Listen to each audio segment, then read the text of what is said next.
e ela não questiona. O não questionar, ao meu ver, é o mais triste. É você ouvir tanto uma coisa de você ou dos outros e você acreditar a ponto de você não se questionar se aquilo é verdade mesmo, que é quando você desiste. É quando as pessoas ao seu redor desistiram de você e você desiste e aquela é a verdade absoluta.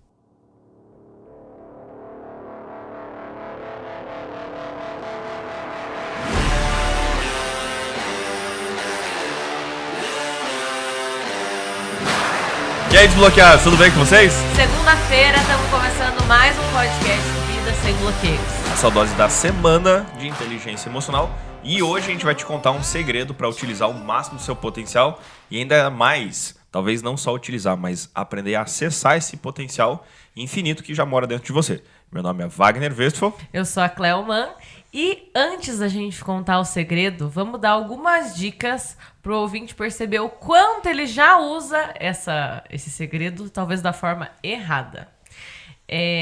Será que quando você for começar alguma coisa, uma coisa desafiadora, você disse assim, mas eu não consigo, antes mesmo de tentar? Ou ainda você olha para alguma coisa, talvez que seja desafiadora, mas fala que é difícil. E também quando anda meio cabisbaixo, ombro pra baixo, cabeça, olhar sempre pra baixo. Aquelas pessoas que a gente diz que parece que não tem vida, que parece que estão cansadas o tempo inteiro. Tudo isso já deve ter te dado algumas dicas indicando qual é o segredo que a gente vai falar. Wagner, me conta, como que eu posso usar a minha linguagem para acessar o máximo do meu potencial? Olha só que interessante, linguagem ou ainda comunicação, a gente pode associar isso a comportamento. Então, por exemplo, vamos imaginar que eu estou lá numa praça de alimentação junto com você e você pede assim, vê lá para mim se tem, por exemplo, uma água sem gás em tal lugar.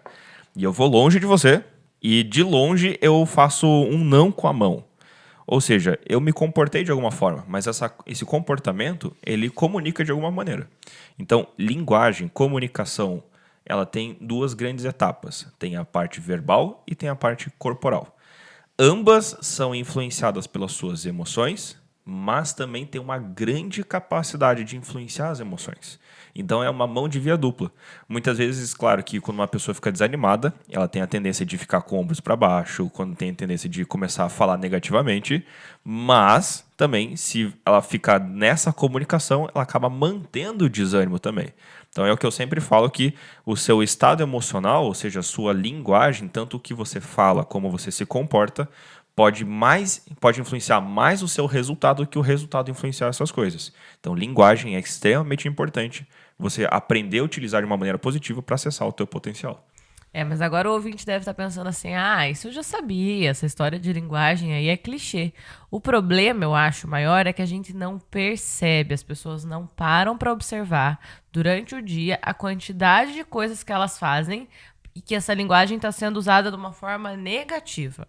A gente acha, às vezes, que falar uma coisinha não interfere, mas interfere porque a gente se escuta o tempo todo. E eu tenho um exemplo bem legal disso, legal não, né? Bem curioso disso, que eu sou uma pessoa bastante desastrada, né? Então eu sempre derrubo as coisas, me perco quando estou fazendo uma coisa, quebro, coloco no lugar errado, coisas nesse sentido. E cada vez que eu fazia uma situação dessa, assim, fui colocar água, derrubei da xícara. E falava alguma coisa que acabava me denigrindo de alguma forma.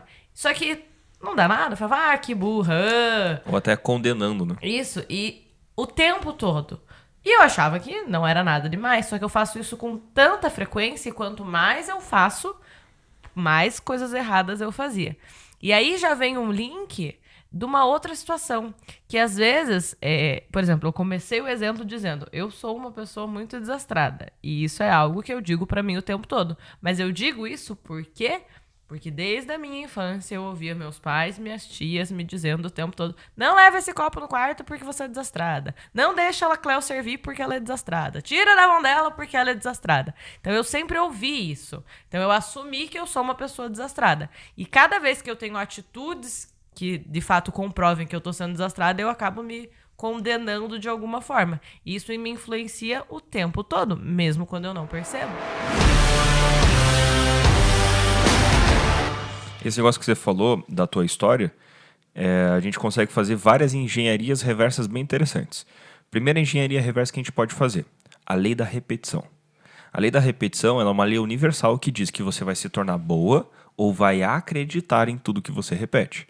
Então é natural que pode ser que naquele exato momento que você verbalizou uma condenação sobre você mesma, talvez exatamente naquele momento pontual não tenha acontecido nada de negativo. Mas é pela repetição que aquilo foi gerando, de fato, um tipo de crença ou algum tipo de bloqueio que pro futuro pode te bloquear ainda mais ou pode diminuir o teu potencial ou diminuir o teu acesso a esse potencial.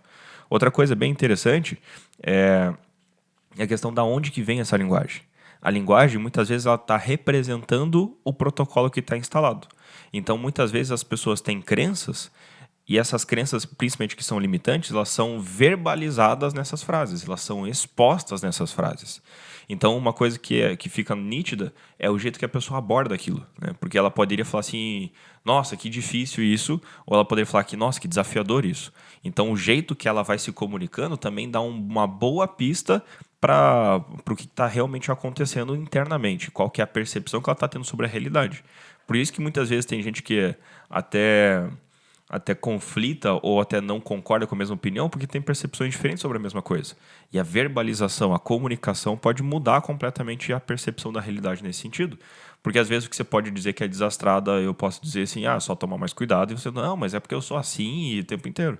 Então a gente volta, inclusive no podcast que a gente falou de procrastinação, a gente falou sobre essa tal de condenação da identidade, né? Eu sou isso. E a pessoa começa a repetir isso várias vezes, causando a lei da repetição.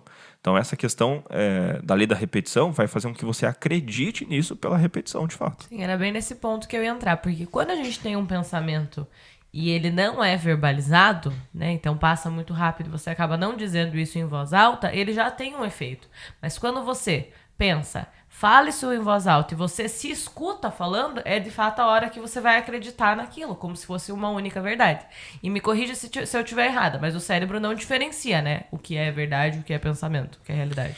Ele até diferencia, mas dependendo da região do cérebro. Por exemplo, se a gente for pensar no pré-frontal, que é a parte da testa, da parte que está atrás da nossa testa, na verdade, né? Que é uma das regiões mais importantes da nossa razão, a gente até entende. Só que existe o nosso sistema límbico, que é onde a gente interpreta os nossos comportamentos mais automáticos e as nossas emoções. Para essa região não existe essa situação. Para essa região ela é binária. Só existe dor e prazer. Então não existe tempo, não existe passado, presente e futuro. É por isso que tem pessoas que ainda sofrem emocionalmente com coisas do passado. Essa região do nosso cérebro não entende se isso é verdade, se isso é mentira, se isso faz sentido, se não faz sentido. Sim, e aí a gente coloca até um link com aquilo que as pessoas falam, mas o fulano tem boca santa, tudo que ele fala acontece. Não, é porque às vezes a pessoa fala tanto que ela não ia conseguir alguma coisa e ela fica falando isso sem parar, e escutando, ela tá acreditando que ela não vai conseguir. Então, por mais que ela tente, no final das contas, ela não consegue. Daí vem aquela confirmação, né? Viu? Eu disse que eu não ia conseguir, por que eu fui tentar? Então, quando a gente para escutar as coisas que a gente tá falando, elas têm um efeito muito grande. E mesmo sabendo disso, eu acho que o principal caminho e o ponto que a gente tem que tratar aqui hoje não é o evitar isso. O evitar é muito importante? Mas mais do que evitar é saber fazer com que essa linguagem seja usada de forma positiva, a seu favor. Talvez a palavra é reprogramar esse tipo de situação, né? Essa característica de você se escutar, isso fica muito entendível quando você percebe que toda vez que você se comunica, você está sempre se comunicando com duas pessoas, é sempre com o outro e com você mesmo. Então essa percepção de se escutar, ela é até mais impactante até do que talvez outras pessoas falarem. Porque se você está falando isso sobre você mesmo, deve ser verdade. Então é mais ou menos assim que o cérebro acaba interpretando. Então no final das contas, a gente tem que entender de onde vem tudo isso. Então vamos tentar fazer uma engenharia reversa, que é uma coisa que eu sempre gosto de fazer para entender a origem das coisas. Tudo acontece em um ambiente. Então você escuta muitas informações desses ambientes. Então a gente nasceu na nossa família, viveu na nossa escola, a gente ouve informações desde que a gente nasceu. Essas informações, elas entram pelo sistema de visão, audição e sinestesia, que a gente junta tato, olfato e paladar. Essas informações, pelo menos até os 7 anos de idade, que a gente não está bem formado com o nosso senso crítico, ou até os 12 anos de idade, que não estão bem formadas as principais crenças que a gente vai levar para a vida, essas informações elas entram no nosso sistema e elas afetam diretamente esse sistema límbico, que é o sistema que só entende dor e prazer. Então, o que acontece? As pessoas, ao longo do início da vida, elas começam a reagir ao ambiente. Então, se ela escuta uma coisa que agride ela, ou seja, ela desperta a dor, ela vai começar a reagir pelo quê? Pelo comportamento. Não é à toa que se uma criança sofre, vai reagir de uma forma negativa ao ambiente, ela acaba chorando no tipo de linguagem. Então a gente aprende ao longo dos nossos primeiros anos de vida a reagir às informações. Essa reação às informações, ela acontece por meio do nosso comportamento e da nossa comunicação. O que acontece depois disso? Daí entra a lei da repetição. Essas linguagens e essa comunicação, elas são repetidas a ponto de se tornarem uma verdade absoluta. Qual que é o nome que a gente dá para isso? Crenças. Crença nada mais é do que o que você acredita que vai te levar para dor e prazer baseado nas suas experiências do passado. Só que o cérebro entende que isso vai ser uma verdade absoluta, que sempre vai ser dessa forma. Quando uma crença é instalada, o que começa a acontecer depois disso? É a crença que começa a dominar o nosso comportamento. É por isso que as pessoas dizem assim: poxa, Wagner, mas eu sei o que eu preciso fazer, mas eu não faço. Porque a região racional do nosso cérebro entende. Mas onde está instalado isso é no nosso subconsciente, ou seja, na parte mais automática. E é essa parte automática que domina nossos comportamentos, tanto mais habituais, né, nossos comportamentos inconscientes, como também nossa comunicação. E aí a gente percebe que depois que a crença está instalada, a comunicação e o comportamento, eles ficam revelando qual é o padrão que a pessoa instalou. Então é natural, a gente consegue perceber pela linguagem. Vamos supor que uma pessoa tenha uma tarefa muito difícil para fazer.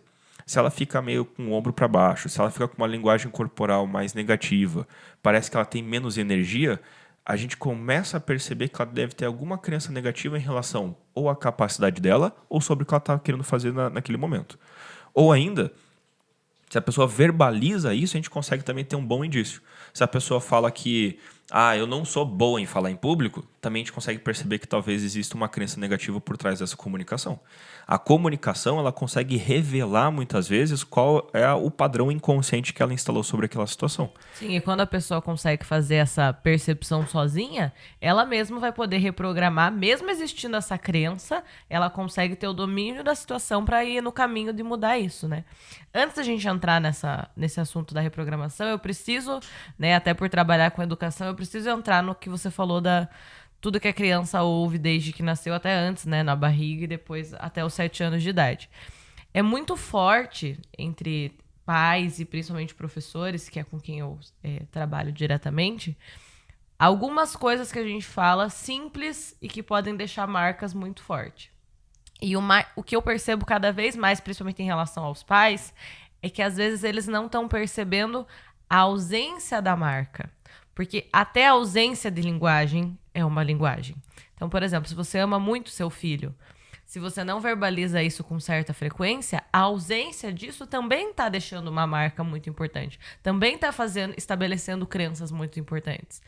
E a gente precisa ter muito cuidado com qualquer situação, não só assim afirmar que uma criança é aquilo ou deixa de ser, mas às vezes, principalmente por uma preocupação e por querer proteger os filhos, muitos pais estabelecem crenças muito fortes. Então assim, não faça isso, senão você vai cair, não faça isso, senão você vai se machucar.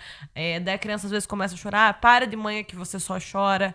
Então, cada coisinha que a gente está falando nesse primeiro momento ali até os 7, até os 10 anos, inclusive. Então, são marcas que, na verdade, já estão ficando, que para depois, na fase adulta, conseguir fazer essa reprogramação consciente que a gente vai explicar agora, pode ser que seja muito mais difícil.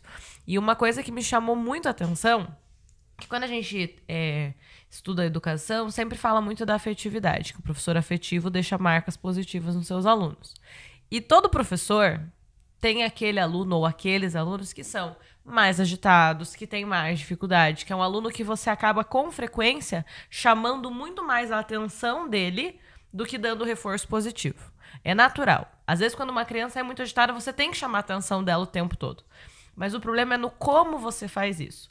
E uma coisa que me marcou muito esse ano foi quando eu precisei escrever um bilhete para uma família na agenda de uma situação bem complicada que o aluno tinha feito.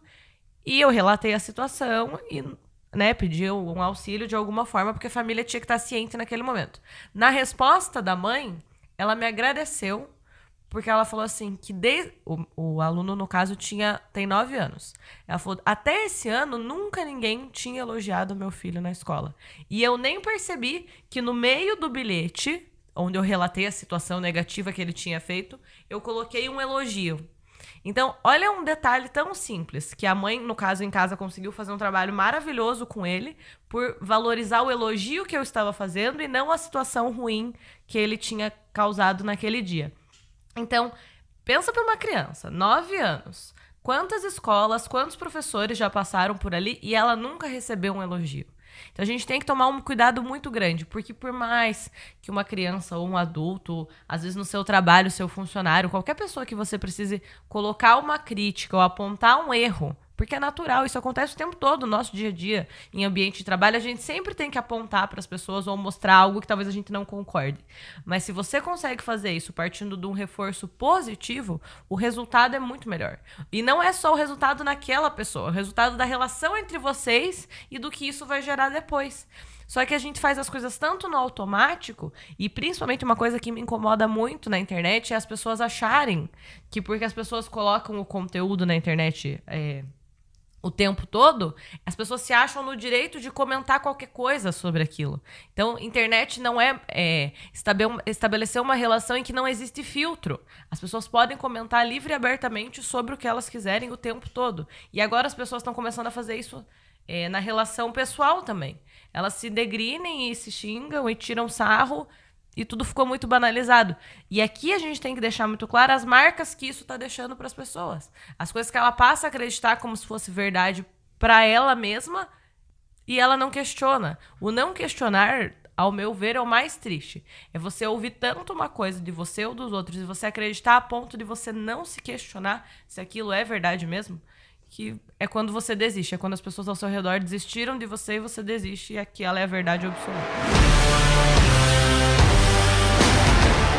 É fazer a separação entre quais são as informações que são de dentro para fora e de fora para dentro, né? O que veio de outras pessoas e o que realmente faz sentido para você. Essa questão de reforço, a linguagem é uma das melhores maneiras de você gerar reforço positivo ou negativo em comportamento. Todo mundo fala sobre hábitos, né, ou sobre comportamentos automáticos e fala sobre a tal da recompensa. Tipo, você tem que fazer alguma coisa, tem que gerar uma recompensa para que você faça isso. Mais importante que a recompensa é você pensar em reforço. Qual que é a diferença de recompensa e reforço? Reforço acontece na hora que aquele comportamento foi feito. A recompensa não necessariamente. Então a pessoa, por exemplo, diz assim, eu vou para academia uma semana e final de semana eu vou me dar um descanso de assistir um filme, como recompensa de ter ido todos os dias na academia. Só que quando ela sai da academia, ela está com a linguagem negativa. Porque ela está dizendo assim, nossa, que difícil que foi isso. Ela sai com a linguagem corporal de cansaço. E é essa linguagem que mais consegue reforçar do que talvez a recompensa no final de semana. O reforço, a diferença entre ele e a recompensa é que o reforço acontece na hora do ato. Ele acontece exatamente quando o comportamento foi feito. E é por isso que a linguagem corporal e a linguagem verbal é tão importante para reforçar negativamente ou positivamente um comportamento. Que nem você falou, quando uma criança está pulando no sofá, a linguagem da mãe pode reforçar negativamente ou positivamente aquele tipo de comportamento. E isso acontece com a gente também. Se você fez alguma coisa, vamos supor, fez uma apresentação para alguém e logo em seguida você começa, meu Deus, que apresentação ruim que foi isso e tal, você está reforçando negativamente da mesma forma. Então, a linguagem, ela mantém o padrão negativo ou ela pode alterar o padrão negativo. Então, é por isso que é um grande segredo, é um grande poder que as pessoas têm para acessar o potencial que tem dentro delas. A linguagem, se a gente for falar até de qual linguagem é mais importante ainda, talvez seja a corporal, né? Porque ela compõe mais porcentagens da nossa linguagem. Porque você pode dar um bom dia sem sorriso no rosto e com os ombros para baixo, eu vou perceber que você não está tão feliz assim, por mais que você tenha dado um bom dia. Então, a linguagem corporal talvez seja até mais importante. Mas nessa questão, vamos trocar uma ideia então sobre os tipos de linguagem e como começar a reprogramar esse tipo de situação. Então, a primeira questão é, tudo que a pessoa faz em relação à comunicação está representando como que ela vai abordar aquela situação. O que é importante saber sobre linguagem, principalmente verbal?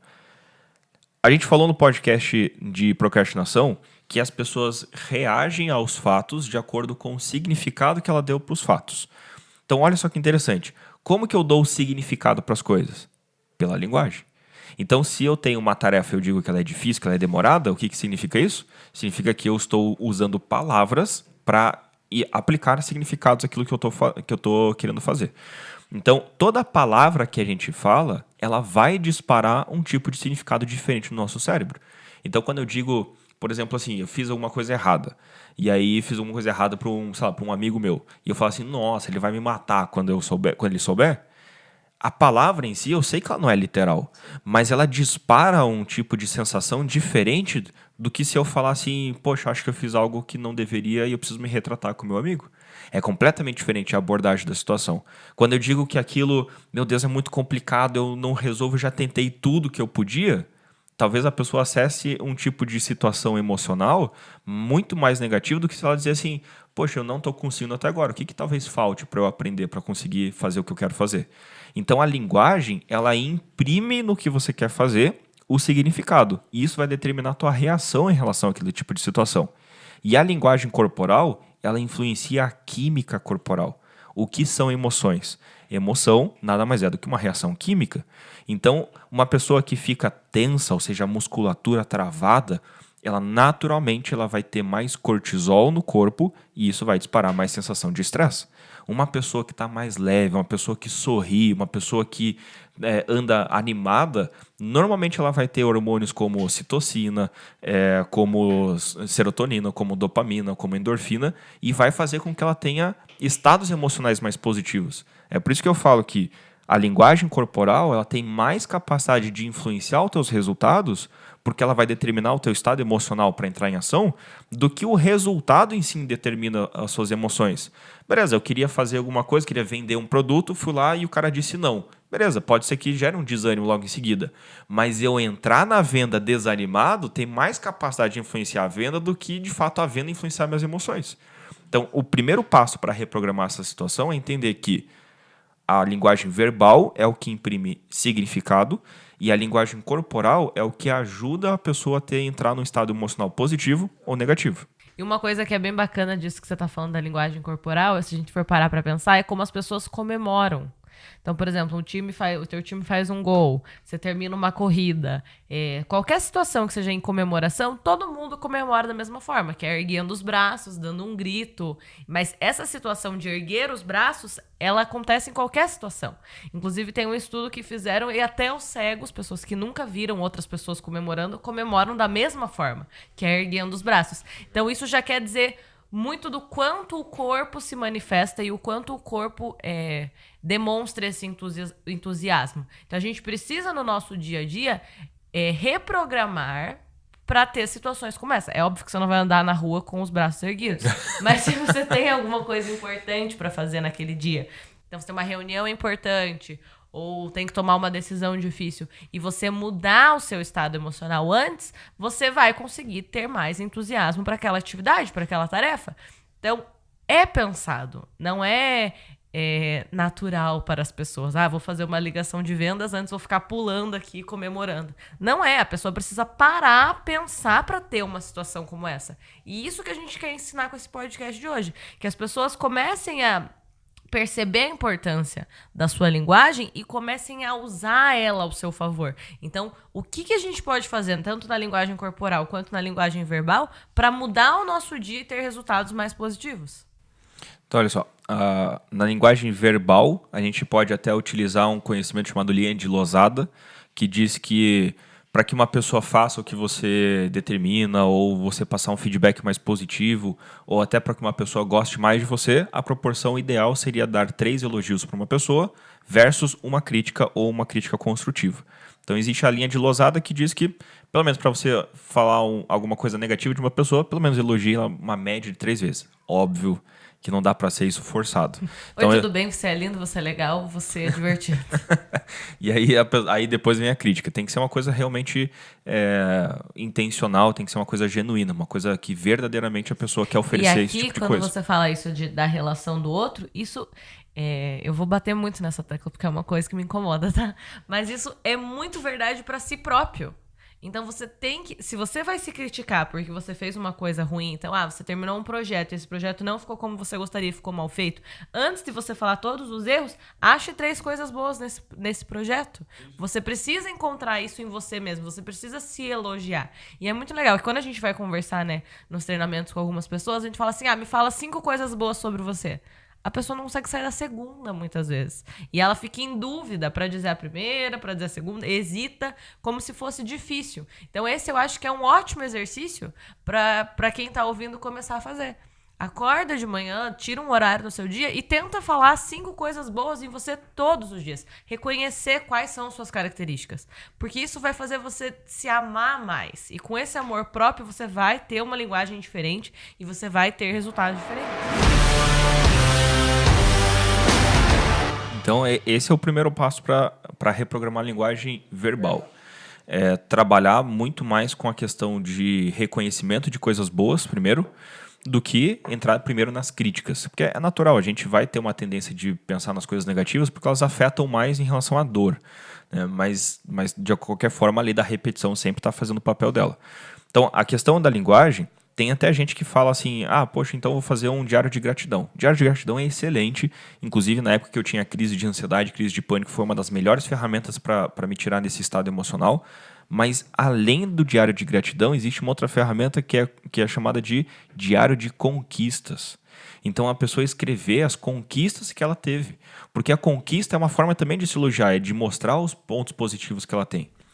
E aí a gente vai para a parte de... E só um parênteses. Antes de você, independente de qual você escolha, se seja o diário de conquista ou o diário de gratidão, de nada adianta você escrever e não revisitar isso. Então, se você vai fazer o seu diário de gratidão todos os dias, no final da semana, tira um tempo e vai ler tudo que você escreveu. Fez seu diário de conquistas, tira um tempo e vai ler tudo que você escreveu. Porque não adianta você escrever, você sentir a gratidão naquele momento e depois se esquecer. Então, você precisa ficar revisitando isso até para você ver os seus progressos, tudo que está acontecendo de bom ao seu redor, tudo que você tem de bom na sua vida e mudar essa química negativa.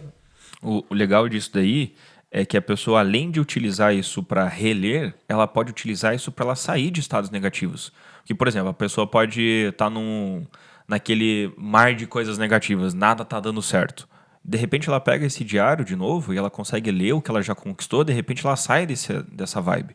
Ela consegue sair desse estado emocional de perceber, beleza, essa semana as coisas não estão acontecendo como eu previ, mas olha só quanta coisa eu já consegui fazer até agora. Então isso é uma maneira também da pessoa se blindar de estados emocionais negativos ou ainda, se ela reler em momentos negativos, de sair de momentos negativos. E claro que não adianta nada a pessoa querer escrever um diário tanto de gratidão quanto de conquistas se ela tiver com uma linguagem corporal negativa. Daí a pessoa fica assim, deita dentro da cama, às vezes para fazer isso antes de dormir, ou senta na mesa quando acorda, né? Então, vou tomar um café e já vou fazer meu diário. Aí a pessoa fica com a mão na cabeça, fica meio de saco cheio, e aí, tá bom, sou grato por isso, sou grato por aquilo, sou grato por aquilo. Nem acreditando no que está escrevendo. Então, a linguagem corporal influencia muito esses diários também. E aí a gente vai para a parte de reprogramação da linguagem corporal. Então, como que é uma forma de fazer isso? São esses exercícios que você já comentou. Então, tem um TED Talk que ficou mais famoso disso, chamado Power Positions, né? Da Mulher Maravilha? Da Mulher Maravilha. E se a gente for traduzir isso livremente, são as posições de poder, né? As posições poderosas. Então, é se colocar num estado de linguagem corporal positivo para também ter essa sensação. Um bom exemplo disso é aquele time de rugby All Blacks que fazem o haka antes dos jogos, né? O que acontece? Claro que o haka é uma questão ritualística deles, uma questão cultural, mas fisiologicamente ele aumenta drasticamente o nível de testosterona, que por consequência metaboliza o cortisol, que é o hormônio do estresse. Então a pessoa que faz um exercício, faz o seu próprio haka, faz um próprio grito de guerra, tem vários times de vendas que fazem grito de guerra antes de começar o dia, justamente para isso, para mudar a química corporal, para daí a pessoa entrar num estado positivo. E uma coisa bem bacana, inclusive, Wagner, da gente pontuar aqui sobre isso da linguagem corporal é que talvez nos primeiros dias que a pessoa for fazer, ela não sinta esse resultado. E é muito natural, porque você está ensinando a sua mentalidade, o poder que isso tem. Então, não desistir numa primeira semana, não se cobrar tanto, fez essa linguagem de poder, né? Parou na frente do espelho como Mulher Maravilha, sentiu vontade de dar risada e achou que o que você tá fazendo não tem nada a ver, que não faz sentido. É não se julgar, é não se cobrar, é fazer dentro do seu tempo, entender que isso é comprovado, que vai mudar a sua vida, vai te trazer resultados positivos e permanecer nisso. Então, se num primeiro momento você tá achando ridículo, tá achando engraçado, tá se julgando, faz de olhos fechados, faz no escuro, faz sozinho, não precisa ninguém tá vendo, mas é importante que aos poucos você vá adquirindo a confiança para fazer isso com frequência. É a frequência que vai trazer essa reprogramação. Então, de nada adianta fazer 2, 3 dias depois de ouvir o podcast e depois não fazer mais. Então, você tem que ter escrito em algum lugar, anota, coloca um despertador, um alarme, que é aquele momento que você precisa parar no meio do seu dia e estabelecer a tua confiança e sua linguagem mudar. Já tiveram até estudos de como a pessoa às vezes no começo acha que não vai funcionar. Já tiveram até estudos de idosas que vão ficando corcunda ao longo da terceira idade, né? E de colocar uma cinta nas costas para colocar a coluna mais para trás e, de repente, a mulher mais idosa começa a ficar feliz, começa a aumentar a qualidade de vida. Só por colocar uma postura mais ereta, só por colocar uma postura mais positiva. E, a princípio, a cinta nas costas não ia fazer nenhuma diferença. Mas isso, com a lei da repetição, começou a acontecer. Só um parênteses antes também da gente ir para a parte final. Para ver quanto a nossa linguagem está ligada às nossas crenças, um jeito muito interessante de você descobrir uma crença limitante é quando você escuta uma informação e sente um desconforto ou uma reação irônica. Por exemplo, se eu disser assim, e se eu te falasse que no final do ano você vai comprar uma casa de R$1 milhão? E aí a pessoa responde assim, pare, nada a ver. Ou seja, essa comunicação sarcástica, ela demonstra uma possível crença limitante ou ainda um desconforto. Quando eu chego para uma pessoa e pergunto assim, poxa, o que você acha de você fazer uma palestra junto comigo? A gente vai ter lá 300 pessoas na nossa frente lá e eu quero que você apresente o teu trabalho para essas 300 pessoas. Se a pessoa de repente começa a disparar um gatilho de estresse dentro e começa a sentir um desconforto físico, também pode ser um bom indício de uma crença limitante ali por trás. E até quando a pessoa recebe um elogio e não aceita o elogio, né? Então, o seu trabalho ficou muito bom, gostei muito do resultado. Nem foi tão bom assim. Não, nem dei meu melhor. A pessoa já começa a negar o próprio elogio. Então, isso é outro caminho muito, muito importante. Receber um elogio, receba, acredite naquilo, agradeça e segue em frente com o elogio, porque a pessoa está te dando aquilo de verdade. Mas não adianta nada essas técnicas serem aplicadas se talvez a pessoa não souber quais são os 2 tipos de comunicação que existem entre os seres humanos. Ou seja, toda vez que eu me comunico com alguém, sempre vão existir um desses 2 tipos, só que um exclui o outro. Ou seja, se você fizer um, o outro não acontece automaticamente. Quais são esses 2 tipos? Toda comunicação que você faz e toda comunicação que você oferece para alguém tem sempre a intenção de ou pedir ajuda ou entregar amor. Então, isso é uma coisa que fica muito nítida, principalmente em briga de casal ou briga de família. Então, vamos supor, o marido chega em casa cansado e com fome. Daí, de repente, chega e a esposa está assistindo, sei lá, uma novela, está assistindo qualquer coisa na TV. E ele fala assim, poxa, trabalhei o dia inteiro e eu esperava que esse momento fosse nosso e eu queria uma janta, e você não fez janta, você só ficou vendo TV. O que ele está fazendo nesse momento? Ele está pedindo ajuda. Então, ele está sentindo algum tipo de dor e ele a comunicação dele está expressando esse tipo de pedido de ajuda. Só que o que acontece? Como ele não teve inteligência emocional para pedir essa ajuda em uma maneira mais positiva, ele acabou sendo agressivo. E essa agressividade fez o que com a esposa dele? Machucou a esposa. Como a esposa agora está machucada, ela também vai começar a pedir ajuda. E ela diz assim, mas quando eu preciso para você me ajudar com as crianças, você também não pode. E aí começam os 2 a discutirem. Então, quando você pede ajuda, naturalmente o outro vai ter a tendência de pedir ajuda se o seu pedido de ajuda for agressivo. Agora, qual que deveria ser o pensamento de uma pessoa consciente, com inteligência emocional? Se eu percebo qual é a intenção por trás da comunicação da outra pessoa e eu percebo que é pedido de ajuda, eu tenho que reduzir o meu ego, tirar meu ego da frente e entregar amor para essa pessoa. Porque por mais que ela não tenha razão, por mais que o que ela esteja falando não seja verdadeiro, Mas é talvez justamente por isso que ela precise de mais ajuda ainda. Então eu tenho que entregar amor para essas pessoas.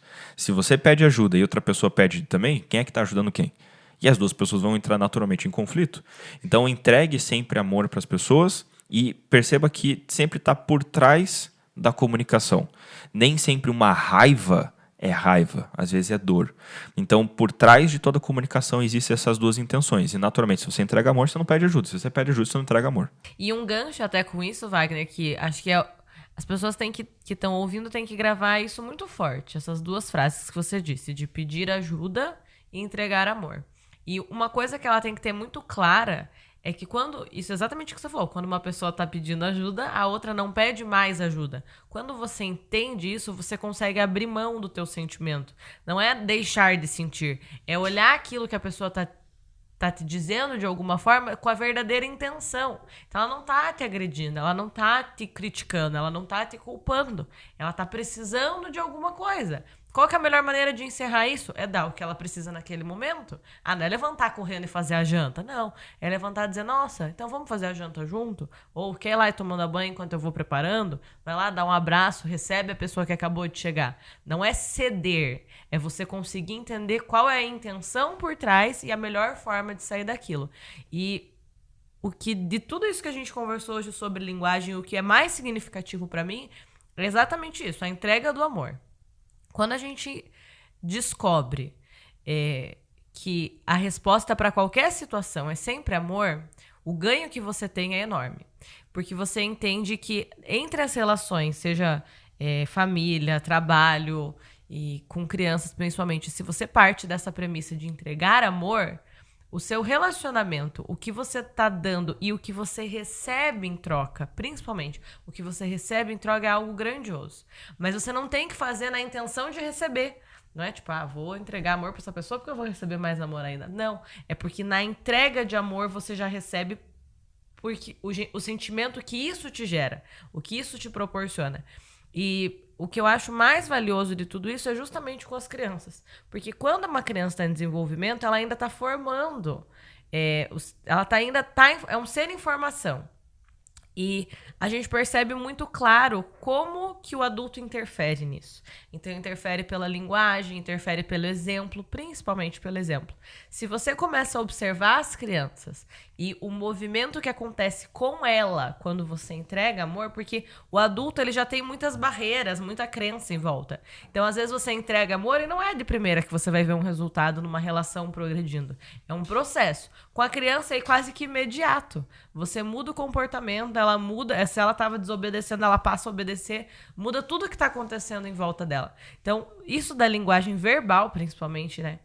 De você poder o tempo todo estar entregando amor de alguma forma, elogiando, repetindo, nunca é demais você ter gestos positivos com alguém. Nunca cansa, nunca é o bastante. A gente até conversava um dia sobre isso, né?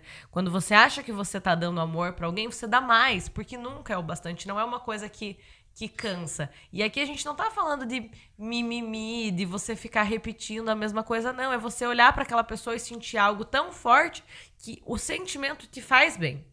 Então, acho que se a gente conseguir fechar o podcast nessa segunda-feira, se a gente conseguir fechar o podcast nessa segunda-feira com as pessoas pensando nisso, de olhar em cada relação, cada pessoa que você encontra e pensar o que eu posso fazer para entregar amor para essa pessoa de alguma forma, a gente já cumpriu aqui a nossa proposta e objetivo com todo o podcast. Porque parece clichê, mas aquela história de que vira uma corrente é muito verdade. Quando você recebe um ato de amor de alguém, você vai querer reproduzir isso de alguma forma. Você vai querer levar para outra pessoa o sentimento bom que você tá. Então, um exemplo ótimo daquilo é quando você fala assim, bom dia, tudo bem? E alguém te dá aquela resposta, só se for para você. O teu bom dia que tava ótimo vira horrível nesse momento. Então é exatamente isso. É você pegar em cada bom dia, você conseguir deixar algo de positivo em alguém que essa corrente vai passando para todos e a réplica é muito maior depois. A repercussão é muito maior. Talvez uma boa forma de sintetizar tudo isso é para que você possa entregar amor, você primeiro precisa sentir ou ser o amor. Sim. Então eu não consigo entregar uma coisa que eu não tenho ou não consigo entregar uma coisa que eu não sou. Então o amor precisa passar por você primeiro antes de chegar na outra pessoa. Então, uma boa maneira de a gente terminar esse podcast é lembrar que linguagem faz você acessar o seu potencial, que a tua linguagem verbal faz você imprimir o significado nas coisas, a tua linguagem corporal altera a sua química e prepara você e determina como que você vai entrar em ação, mas talvez o principal de tudo é lembrar da intenção da comunicação, tanto para você com você, quanto para você com outras pessoas. Então, finalizando, sempre entregue amor para as pessoas. Então, não adianta você ouvir esse podcast e colocar nada em prática, vai lá e entra em ação, coloca tudo em prática, faz o teu diário de conquista, faz o teu diário de gratidão, comece a entregar amor para as pessoas que estão te pedindo ajuda. De poder. Faz as suas posições, faz o seu haka, faz o seu grito de guerra e a gente se vê na próxima segunda-feira e bora desbloquear. E bora entregar amor.